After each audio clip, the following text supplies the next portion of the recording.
Hello friends, കാറ്റത്തെ കിളിക്കൂടിന്റെ വരാൻ പോകുന്ന നല്ല അടിപൊളി എപ്പിസോഡ് ഭാഗങ്ങളിലേക്ക് എല്ലാവർക്കും സ്വാഗതം. ഇതുവരെ നമ്മൾ കണ്ട കഥയല്ല ഇനി വരാൻ പോകുന്നത്. നമ്മളെ എല്ലാവരെയും ഒരുപോലെ ഞെട്ടിക്കുന്ന തരത്തിലുള്ള വമ്പൻ ട്വിസ്റ്റുകളാണ് കഥയിൽ ഇനി സംഭവിക്കാൻ പോകുന്നത്. ഭാസ്കരൻ ഇത്രയും കാലം മനസ്സിൽ ഒളിപ്പിച്ചു വെച്ച ആ വലിയ സത്യം പുറത്തു വരുന്നതോടെ കഥയാകെ മാറി മറിയുകയാണ് കേട്ടോ. അപ്പോൾ ആ ആവേശകരമായ വിശേഷങ്ങൾ എന്തൊക്കെയാണെന്ന് നമുക്ക് നോക്കാം. അങ്ങനെ നികേഷിന്റെ ജനരഹസ്യം തേടിയുള്ള ആ യാത്രയിൽ നിധി വലിയൊരു സത്യത്തിന് മുന്നിൽ എത്തിയിരിക്കുകയാണ്. നികേഷിന്റെ അമ്മയെ നേരിട്ട് കണ്ട് സംസാരിക്കുന്ന നിധിക്ക് ഞെട്ടിക്കുന്ന മറുപടിയാണ് അവിടെ നിന്ന് ലഭിക്കുന്നത്. ഭാസ്കരൻ എന്തിനാണ് അവരെ വെറുക്കുന്നത് എന്ന നിധിയുടെ ചോദ്യത്തിന് തന്റെ മകനെ അയാളുടെ അടുത്ത് ഉപേക്ഷിച്ച് പോയതുകൊണ്ടാകാം ആ ദേഷ്യമെന്നാണ് അവര് മറുപടി നൽകുന്നത്. എന്നാൽ നിധി വിട്ടുകൊടുക്കാൻ തയ്യാറല്ല. നികേഷ് ഭാസ്കരന്റെ മകൻ കൂടിയാണല്ലോ എന്ന് നിധി ഓർമ്മിപ്പിക്കുമ്പോൾ നികേഷ് ഭാസ്കരന്റെ മകനല്ലെന്നും തന്റെ മാത്രം മകനാണെന്നുമുള്ള ആരും അറിയാത്ത ആ സത്യം അവർ വെളിപ്പെടുത്തുകയാണ് കേട്ടോ. നിധിയുമായിട്ടുള്ള ഈ സംസാരത്തിനിടയിൽ അവർക്കൊരു ഫോൺ കോൾ വരികയും കൂടുതലൊന്നും പറയാതെ പിന്നീട് അവരവിടെ നിന്നും ഒഴിഞ്ഞു മാറി പോവുകയും ചെയ്യുന്നു. തുടർന്ന് മനസ്സിൽ കുറേ സംശയങ്ങളുമായി വീട്ടിലെത്തുന്ന നിധി കാണുന്നത് സുഭാഷിനെയും ഭാസ്കരനെയുമാണ്. ഒരു പ്രധാനപ്പെട്ട കാര്യം സംസാരിക്കാനുണ്ടെന്ന് പറഞ്ഞ് നിർബന്ധിച്ച് ഭാസ്കരനെ നിധി പുറത്തേക്ക് കൊണ്ടുപോകുന്നു. എങ്ങോട്ടാണ് പോകുന്നതെന്ന് ഭാസ്കരൻ ചോദിച്ചെങ്കിലും നിധി മറുപടി നൽകുന്നില്ല. അവസാനം ക്ഷേത്രമുറ്റത്ത് വെച്ച് നിധി ആ വലിയ സത്യത്തെക്കുറിച്ച് ചോദിക്കുകയാണ്. എന്നാൽ നികേഷിന്റെ അമ്മയെക്കുറിച്ചല്ലാതെ മറ്റെന്തു വേണമെങ്കിലും എന്നോട് ചോദിച്ചോളൂ എന്ന് ഭാസ്കരൻ പറയുന്നുണ്ടെങ്കിലും നിധിക്ക് അറിയേണ്ടത് ആ ഒരു രഹസ്യം മാത്രമായിരുന്നു. നികേഷ് ഭാസ്കരന്റെ മകനല്ലെന്ന് അവന്റെ അമ്മ തന്നെ വെളിപ്പെടുത്തിയ കാര്യം നിധി വെട്ടി തുറന്ന് പറയുമ്പോൾ ഭാസ്കരനും അക്ഷരാർത്ഥത്തിൽ തകർന്നു പോവുകയാണ്. സത്യം വെളിപ്പെടുത്താതെ അവിടെ നിന്ന് മാറാൻ ശ്രമിക്കുന്ന ഭാസ്കരനെ തടഞ്ഞു നിർത്തി മറുപടിക്കായി വാശി പിടിക്കുകയാണ് നിധി. ഭാസ്കരനെ ചോദ്യം ചെയ്യുകയാണ് നിധി. നികേഷ് ബയോളജിക്കലായി അച്ഛന്റെ മകനല്ലല്ലോ എന്ന നിധിയുടെ നേരിട്ടുള്ള ചോദ്യത്തിന് മുന്നിൽ ഭാസ്കരൻ ആദ്യം പതറുന്നുണ്ട്. മറ്റെല്ലാ മക്കളെയും പോലെ തന്നെയാണ് തനിക്ക് നികേഷും എന്ന് പറഞ്ഞ് അദ്ദേഹം ഒഴിഞ്ഞു മാറാൻ ശ്രമിക്കുന്നുണ്ടെങ്കിലും നിധി തന്റെ ഉറച്ച നിലപാടിൽ തന്നെ തുടരുകയാണ്. തന്റെ മനസ്സിലെ അസ്വസ്ഥതകൾ മാറാൻ ഈ സത്യം അറിഞ്ഞേ തീരൂ എന്ന് നിധി വാശി പിടിക്കുമ്പോൾ ഒടുവിൽ ഭാസ്കരൻ ആ പഴയ കഥ പറഞ്ഞു തുടങ്ങുന്നു.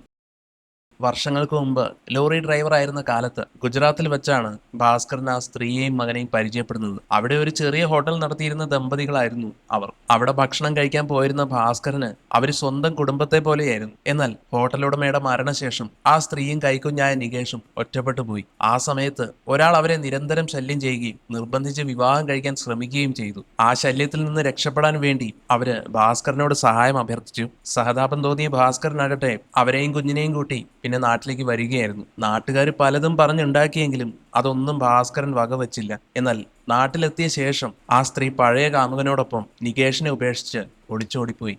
അന്നു മുതൽ ആ കുഞ്ഞിനെ സ്വന്തം മകനായി വളർത്തുകയായിരുന്നു ഭാസ്കരൻ. നികേഷ് എന്ന പേര് നൽകിയതും അവനെ മറ്റു മക്കൾക്കൊപ്പം ചേർത്ത് നിർത്തിയതും താനാണെന്ന് ഭാസ്കരൻ പറയുമ്പോൾ നിധി ഇതൊക്കെ കേട്ട് അമ്പരന്ന് നിൽക്കുകയാണ്. രക്തബന്ധമല്ലെങ്കിലും സ്നേഹം കൊണ്ട് ഒരാൾക്ക് എങ്ങനെ അച്ഛനാകാമെന്ന് തെളിയിക്കുന്ന വലിയൊരു സത്യമാണ് നിധിക്ക് മുന്നിൽ ഇപ്പോൾ തെളിഞ്ഞിരിക്കുന്നത്. ഈ ഒരു രഹസ്യം വീട്ടിൽ മറ്റാർക്കെങ്കിലും അറിയുമോ എന്നുള്ള നിധിയുടെ ചോദ്യത്തിന് തനിക്ക് അറിയില്ലെന്ന മറുപടിയാണ് ഭാസ്കരൻ നൽകുന്നത്. എന്തു തന്നെയാണെങ്കിലും നികേഷിന്റെ അച്ഛൻ മറ്റൊരാളാണെന്ന വിവരം ആ വീട്ടിൽ ആരും ഇതുവരെ അറിഞ്ഞിരുന്നില്ലെന്ന് നിധിക്ക് ഉറപ്പാണ്. അത്രമേൽ രഹസ്യമായിട്ടാണ് ഭാസ്കരൻ ഈ സത്യത്തെ കാത്തു സൂക്ഷിച്ചത്. എന്തിനാണ് ഇത് എല്ലാവരിൽ നിന്നും മറച്ചു പിടിച്ചതെന്ന് നിധിയുടെ ചോദ്യത്തിന് ഭാസ്കരൻ പറയുന്നത് നികേഷ് തന്നെ വെറുക്കുന്നത് താൻ അവന്റെ അച്ഛനാണെന്ന് കരുതിയാണെന്നും അതുകൊണ്ട് തന്നെ ആ വിശ്വാസം തകരാൻ താൻ ആഗ്രഹിക്കുന്നില്ലെന്നുമാണ്. സ്വന്തം അച്ഛൻ മരിച്ചു പോയെന്നും അമ്മ ഉപേക്ഷിച്ചു പോയതാണെന്നും അറിഞ്ഞാൽ നികേഷിന്റെ തകർന്നു പോകുന്ന ഭാവി ഓർത്ത് ഭാസ്കരൻ ആ വെറുപ്പ് ഏറ്റുവാങ്ങാൻ തയ്യാറാവുകയാണ്. ഏതായാലും ഭാസ്കറിന്റെ ഈ വലിയ മനസ്സ് കണ്ടപ്പോൾ നിധിയുടെ നിയന്ത്രണം വിട്ടുപോയി. താൻ അച്ഛനെക്കുറിച്ച് തെറ്റായി ചിന്തിച്ചു പോയതിൽ അവൾക്ക് വലിയ കുറ്റബോധം തോന്നി. മറ്റൊരാളുടെ കുഞ്ഞിനെ സ്വന്തം ചോരയേക്കാൾ അധികമായി സ്നേഹിക്കാനും അവൻ തന്നെ അടിക്കാൻ വരുമ്പോൾ പോലും സത്യം പറയാതെ ചേർത്ത് പിടിക്കാനും അസാമാന്യമായ കരുത്ത് തന്നെ വേണം. അങ്ങനെ പിന്നെ സത്യങ്ങളെല്ലാം അറിഞ്ഞ നിധിയോട് ഭാസ്കരൻ തന്റെ ജോലി സ്ഥലത്തേക്ക് പോകാനായി ഇറങ്ങിയപ്പോൾ ഈ രഹസ്യം ഒരിക്കലും നികേഷിനോട് പറയരുതെന്ന് നിധിയെ പ്രത്യേകം ചട്ടം കെട്ടുന്നുണ്ട്. പഴയതുപോലെ തന്നെ കാര്യങ്ങൾ മുന്നോട്ട് പോട്ടെ എന്ന് പറഞ്ഞ് അദ്ദേഹം നടന്നു നീങ്ങി. എന്നാൽ അവിടെയാണ് കഥയെ ആകെ മാറ്റിമറിക്കുന്ന വിസ്മയിപ്പിക്കുന്ന മറ്റൊരു ട്വിസ്റ്റ് സംഭവിക്കുന്നത്. ഭാസ്കരൻ പോകുന്നത് നോക്കി കണ്ണീര് തുടച്ചു നിൽക്കുന്ന നിധിക്ക് മുന്നിലേക്ക് അപ്രതീക്ഷിതമായി നമ്മുടെ സുഭാഷ് കടന്നു വരികയാണ്. ഭാസ്കരന്റെ ഓരോ വാക്കും ശ്വാസമടക്കി പിടിച്ച് അവർക്ക് പിന്നാലെ വന്ന സുഭാഷ് എല്ലാം കേട്ടു നിൽക്കുകയായിരുന്നു. തന്റെ അച്ഛനെ ഇത്രയും കാലം ഹൃദയത്തിൽ കുഴിച്ചു മൂടിയ ആ വലിയ ത്യാഗത്തിന്റെ കഥ ആദ്യമായി സുഭാഷും തിരിച്ചറിയുകയാണ്. അച്ഛൻ വീട്ടിലേക്ക് നികേഷിനെയും ആ സ്ത്രീയെയും കൂട്ടി വന്ന കാലം മുതൽക്കേ തന്റെ ഉള്ളിൽ ചില സംശയങ്ങൾ നിഴലിച്ചിരുന്നു. എങ്കിലും ഇത്ര വലിയൊരു ത്യാഗത്തിന്റെ വിശ്വരൂപമാണ് തന്റെ അച്ഛനെന്ന് സുഭാഷ് സ്വപ്നത്തിൽ പോലും കരുതിയിരുന്നില്ല. ഒരായുസ് മുഴുവൻ അപമാനവും വെറുപ്പും ഏറ്റുവാങ്ങി തന്റെ അച്ഛൻ നടത്തിയത് ലോകത്തിലെ ഏറ്റവും വലിയ ത്യാഗമാണെന്ന് സുഭാഷ് വിറയ്ക്കുന്ന ശബ്ദത്തോടെ ഏറ്റുപറയുകയാണ്. ഭാസ്കറിന്റെ വെളിപ്പെടുത്തലുകൾ സുഭാഷൻ കേട്ടുവെന്നറിഞ്ഞ നിധി ആകെ തകർന്നു പോകുന്നുണ്ട് കേട്ടോ. അച്ഛന്റെ സ്നേഹവും ത്യാഗവും തിരിച്ചറിഞ്ഞ നിധിക്ക് സുഭാഷിനോട് ബഹുമാനം തോന്നുകയാണ്. രക്തബന്ധമില്ലാത്ത ഒരാളെ സ്വന്തം അനുജനായി കണ്ട് ജീവന തുല്യം സ്നേഹിക്കാൻ വലിയൊരു മനസ്സ് വേണമെന്ന് നിധി പറയുമ്പോൾ സുഭാഷിന്റെ കണ്ണുകൾ നിറയുന്നുണ്ട്. എങ്കിലും അപ്രതീക്ഷിതമായി ഈ സത്യങ്ങൾ കേട്ട് നടുങ്ങിയ നിധിക്ക് സുഭാഷിനോട് ചോദിക്കാൻ മറ്റൊരു ചോദ്യം കൂടെ ഉണ്ടായിരുന്നു. അച്ഛൻ സ്വന്തം ഭാര്യയെ കൊലപ്പെടുത്തി ജയിലിൽ പോയ ആളാണെന്ന നാട്ടുകാരുടെ ആരോപണം എത്രത്തോളം ശരിയാണെന്നതായിരുന്നു അത്. ഭാസ്കരൻ ഒരിക്കലും അത്തരമൊരു ക്രൂരത ചെയ്യില്ലെന്ന് നിധി വിശ്വസിക്കുന്നുണ്ടെങ്കിലും സുഭാഷിന്റെ മറുപടിക്കായി അവൾ കാതോർത്തു. അമ്മയുടെ മരണവും തുടർന്നുള്ള പോലീസ് നടപടികളും സുഭാഷ് എന്ന ആ 10 വയസ്സുകാരനെ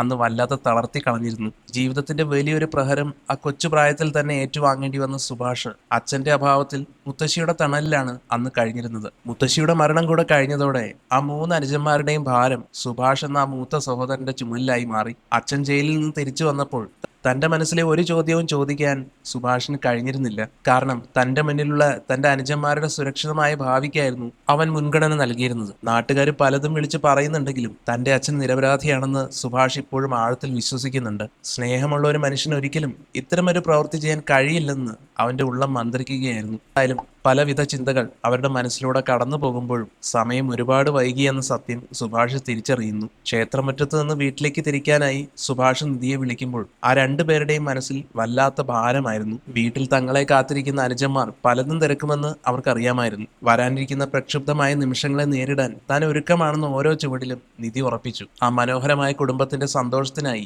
ഭാസ്കരൻ ഒളിപ്പിച്ചു വെച്ച ആ രഹസ്യങ്ങൾ ഇനി തങ്ങളും ചേർന്ന് കാത്തു സൂക്ഷിക്കുമെന്ന് ഉറപ്പിച്ചുകൊണ്ട് അവർ പതുക്കെ നടന്നു നീങ്ങി. നികേഷ് തങ്ങളുടെ കൂടപ്പിറപ്പാണെന്നും അവന്റെ അമ്മയോ അച്ഛനോ ആരായാലും തങ്ങൾക്ക് അവൻ എന്നും പ്രിയപ്പെട്ട അനുജനായിരിക്കുമെന്നും സുഭാഷ് ഉറപ്പിച്ചു പറയുന്നു. ഈ സത്യം മറ്റാരും അറിയരുതെന്നും സുധീഷും ഹരീഷും പോലും ഈ സത്യം തിരിച്ചറിയാൻ പാടില്ലെന്നും സുഭാഷ് നിധിയെ ചട്ടം കെട്ടുന്നു. ആ വീടിന്റെ സമാധാനത്തിനായി ഈ സത്യം എന്നേക്കുമായി തങ്ങൾക്കിടയിൽ ഒളിപ്പിച്ചു വെക്കാൻ തന്നെ അവർ തീരുമാനിക്കുകയാണ് കേട്ടോ. നിധിയുടെ നന്മ നിറഞ്ഞ മനസ്സിനെ സുഭാഷ് അഭിനന്ദിക്കുമ്പോൾ ഇത്രയും വലിയൊരു കാര്യം മനസ്സിൽ വെച്ചുകൊണ്ട് അവർ പതുക്കെ ആ ക്ഷേത്രമുറ്റത്ത് നിന്ന് വീട്ടിലേക്ക് നടക്കുകയാണ്.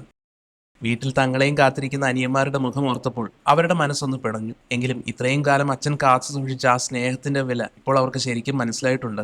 ആ ഒരു തിരിച്ചറിവ് അവരെ പഴയതിനേക്കാൾ കൂടുതൽ അടുപ്പിക്കുകയാണ് ചെയ്തത്. നാട്ടുകാർ എന്തു പറഞ്ഞാലും തങ്ങൾക്കിടയിലെ ഈ ബന്ധം ആർക്കും തകർക്കാൻ കഴിയില്ലെന്ന് ഉറപ്പിച്ചുകൊണ്ട് അവർ മുന്നോട്ട് നടന്നു. ഇനി അങ്ങോട്ട് എന്തു വന്നാലും ഒരുമിച്ച് നിൽക്കുമെന്ന ആത്മവിശ്വാസം ആ നടത്തത്തിൽ ഉണ്ടായിരുന്നു. ദൂരെ വീട്ടിലെ ഉമ്മറത്ത് വെളിച്ചം തെളിഞ്ഞു നിൽക്കുന്നത് കാണാമായിരുന്നു. നികേഷ് ഇപ്പോൾ അവിടെ നമ്മളെ കാത്തിരിക്കുന്നുണ്ടാവും എന്ന് നിധി ഓർമ്മിപ്പിച്ചപ്പോൾ സുഭാഷിന്റെ മുഖത്ത് ഒരു ചെറിയ പുഞ്ചിരി വിരിഞ്ഞു. അതെ, അവൻ അവിടെ ഉണ്ടാകും, നമ്മുടെ സ്വന്തം അനിയനായി തന്നെ. അച്ഛൻ തുടങ്ങി വെച്ച ഈ വലിയ സ്നേഹം ഇനി നമുക്ക് കാത്തു സൂക്ഷിക്കണം. രക്തം പങ്കുവച്ചില്ലെങ്കിലും നമ്മൾ ഒരേ മനസ്സുള്ളവരാണെന്ന് ലോകത്തിന് കാണിച്ചു കൊടുക്കും. എന്തായാലും വരും ദിവസങ്ങളിൽ ഈ ഒരു സത്യം ആ വീടിനെ എങ്ങനെ മാറ്റിമറിക്കുമെന്ന് നമുക്ക് കണ്ടറിയാം. അപ്പോൾ കാറ്റത്ത് കിളിക്കൂടിന്റെ ഈ വിശേഷങ്ങൾ നിങ്ങൾക്ക് ഇഷ്ടമായെങ്കിൽ തീർച്ചയായും ലൈക്ക് ചെയ്യാനും ചാനൽ ഒന്ന് സബ്സ്ക്രൈബ് ചെയ്യാനും മറക്കരുത്. വരാനിരിക്കുന്ന എപ്പിസോഡുകളിലെ ആവേശകരമായ മാറ്റങ്ങൾക്കായി നമുക്ക് കാത്തിരിക്കാം. അതുപോലെ നിങ്ങളുടെ അഭിപ്രായങ്ങൾ താഴെ കമന്റ് ചെയ്യുക. പുതിയൊരു വീഡിയോയുമായി കാണുന്നതുവരെ എല്ലാവർക്കും നന്ദി.